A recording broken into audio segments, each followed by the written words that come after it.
भीमराव अम्बेडकर जी के बारे में एक टोन के हिसाब से कहा गया, मतलब एक हीन भावना के हिसाब से कहा क्या अम्बेडकर अम्बेडकर अम्बेडकर कर, तो इतना नाम अगर भगवान।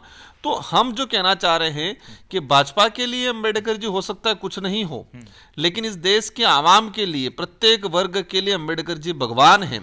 इसका जवाब आने वाले वक्त में जनता देगी। देश के अंदर इस बात को लेकर आक्रोश है। भाजपा की जो मानसिकता, जो संविधान विरोधी या संविधान को बदलने की जो मानसिकता थी, वो कहीं न कहीं उभर के सामने आई। दलित पिछड़ों आदिवासियों के लिए भगवान के रूप में है, और हमारे देश में सबसे बड़ा पवित्र ग्रंथ भी हम इसी को मानेंगे जो बाबा साहब भीमराव अम्बेडकर बना के। भाजपा एक करना चाह रही है, तो फिर भाजपा हिंदू मुस्लिम क्यों कर रहा है? वन नेशन वन इलेक्शन, कि वन नेशन वन एजुकेशन क्यों नहीं ला रहे? अम्बेडकर जी से बड़े नहीं हो सकते। अगर बाई चांस गलत फहमी या गलती में भी कोई चीज हो गया है तो उसको स्वीकार कर लेना चाहिए। नमस्कार, आप देख रहे हैं नेशनल दस्तक और मैं हूं रंजय कुमार। कल भरे सदन में जिस प्रकार से गृह मंत्री अमित शाह ने बाबा साहब भीमराव अंबेडकर का अपमान किया, उसको लेकर तमाम राजनीतिक दल जो है उन पे आरोप लगा रहे हैं, उनको कह रहे हैं कि जल्दी से जल्दी वो माफी मांगे। लेकिन अमित शाह जो है मानने का नाम नहीं ले रहे हैं। उनका कहना है कि मीडिया उनके बयान को तोड़ मरोड़ कर पेश कर रहा है, जबकि पूरी वीडियो क्लिप में वो लगातार कह रहे हैं कि जिस प्रकार से आप लोग अंबेडकर अंबेडकर अंबेडकर अंबेडकर कह रहे हैं, अगर इतना नाम भगवान का ले लेते तो कुछ भला हो जाता। इसी मुद्दे पे बातचीत करने के लिए हमारे साथ बाप पार्टी के जो अध्यक्ष हैं और बांसवाड़ा डूंगरपुर से सांसद है राजकुमार रॉस साहब, उनसे हम बात करने के लिए आए हुए हैं। सर, पहले तो आपने अपना व्यस्त समय में से हमें समय दिया, इस बात के लिए बहुत बहुत शुक्रिया। Thank you. आपके चैनल के माध्यम से सारे साथियों को जय जोहार, जय भीम। जिस तरह से हमारे देश के गृह मंत्री के जिम्मेदार पद पे बैठे हुए व्यक्ति का इस तरह से बयान आना पूरे देश के लिए, पूरे देश के आवाम के लिए एक बड़ा मतलब गंभीर विषय है। 2-3 दिन पहले तो संविधान पे डिबेट कराई और कहा कि हम संविधान को बचाएंगे, संविधान को मतलब संरक्षण करेंगे, संविधान के आधार पे सब कुछ चलेगा। और इस देश को एक शानदार संविधान देने वाले भीमराव अम्बेडकर जी के बारे में एक टोन के हिसाब से कहा गया, मतलब एक हीन भावना के हिसाब से कहा क्या अम्बेडकर अम्बेडकर अम्बेडकर कर, तो इतना नाम अगर भगवान। तो हम जो कहना चाह रहे हैं कि भाजपा के लिए अम्बेडकर जी हो सकता है कुछ नहीं हो, लेकिन इस देश के आवाम के लिए, प्रत्येक वर्ग के लिए अम्बेडकर जी भगवान हैं। और विशेषकर आदिवासी, दलित, पिछड़ा जो व्यक्ति है, गरीब व्यक्ति है, उनको जो राइट्स दिए हैं उसके हिसाब से वो सच में भगवान हैं। और भाजपा के लिए वो हो सकता कुछ नहीं हो, और इसका जवाब आने वाले वक्त में जनता देगी। आज पूरे देश के अंदर इस बात को लेकर आक्रोश है, और जिस तरह से उनकी जो बताते हैं कि वो भाजपा की जो मानसिकता, जो संविधान विरोधी या संविधान को बदलने की जो मानसिकता थी, वो कहीं न कहीं उभर के सामने आई।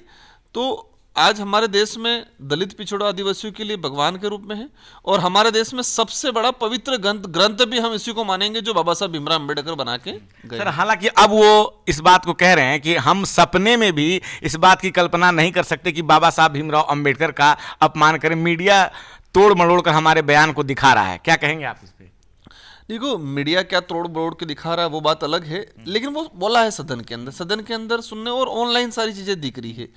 तो जिस टोन में पता नहीं उन्होंने क्या सोच के बोला, या इनके दिमाग में क्या था उस दौरान, वो नहीं पता। सर, एक सवाल और इसमें आता है कि जब भी चुनाव का समय आता है, लोकसभा चुनाव ही जब देख लें, तो उस समय सभी लोग संविधान को माथे पे लगा रहे थे, और चुनाव के दौरान हर पार्टी जो है बाबा साहब भीमराव अम्बेडकर के सिद्धांतों पे चलने का दावा करती है, सिद्धांत करती है, और भाजपा भी लगातार जो है बाबा साहब भीमराव अम्बेडकर के चरणों में रहती है, लेकिन कोई भी मौका ऐसा नहीं छोड़ती जब उनको अपमान करना हो। क्या कहेंगे आप?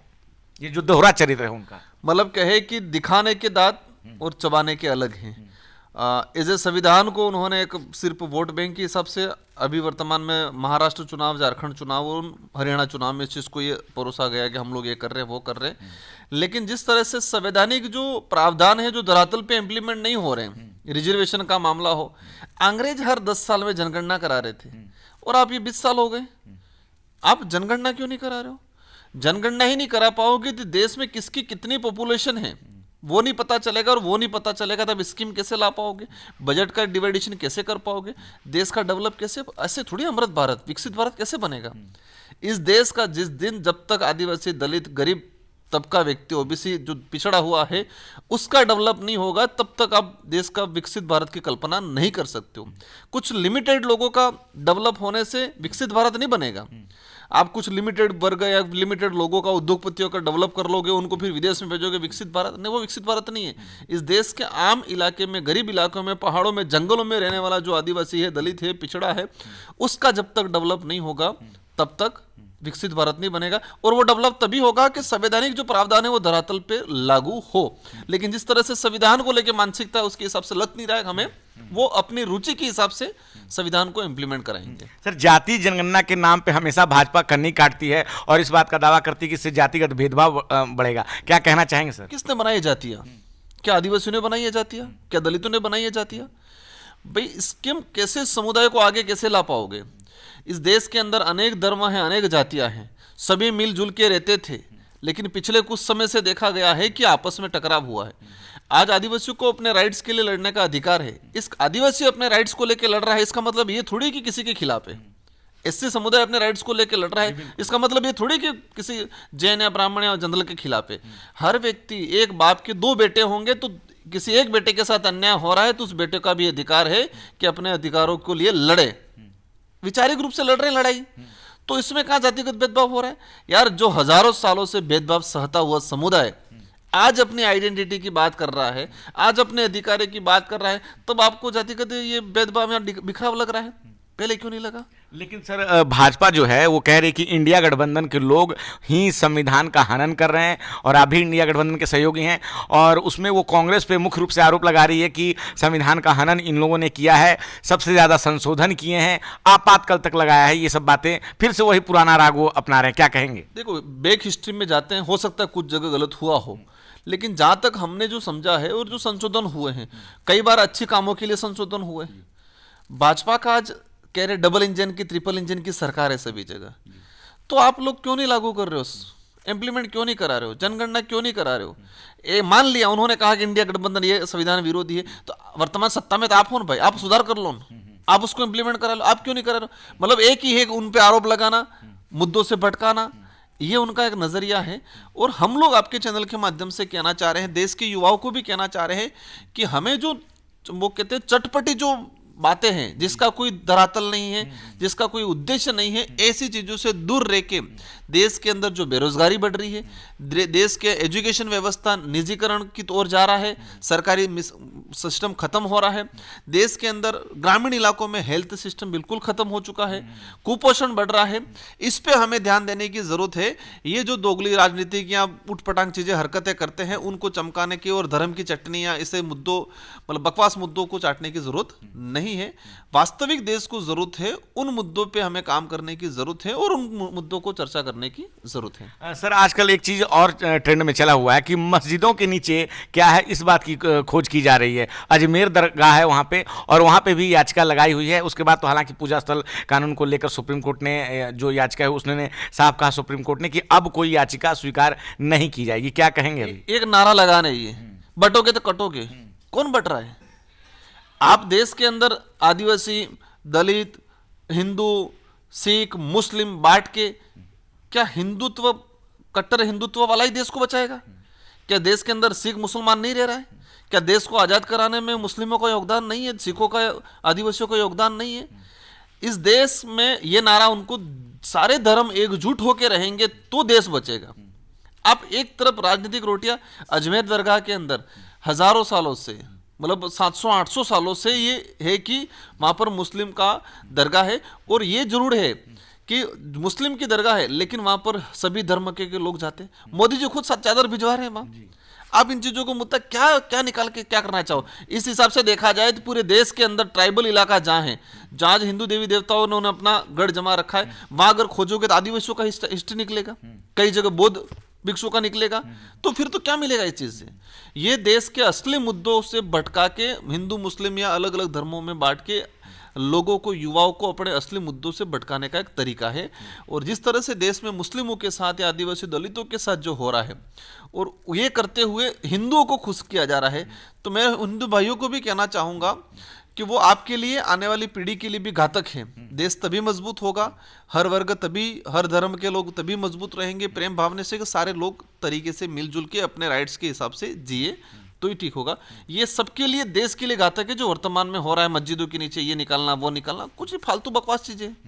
सर एक आखिरी सवाल, भाजपा का ये कहना है कि हम तो देश को एक करना चाहते हैं, तभी हम वन नेशन वन इलेक्शन की बात कर रहे हैं, बाकी जो लोग हैं, तमाम लोग हैं, वो देश को बांटने की बात करते हैं।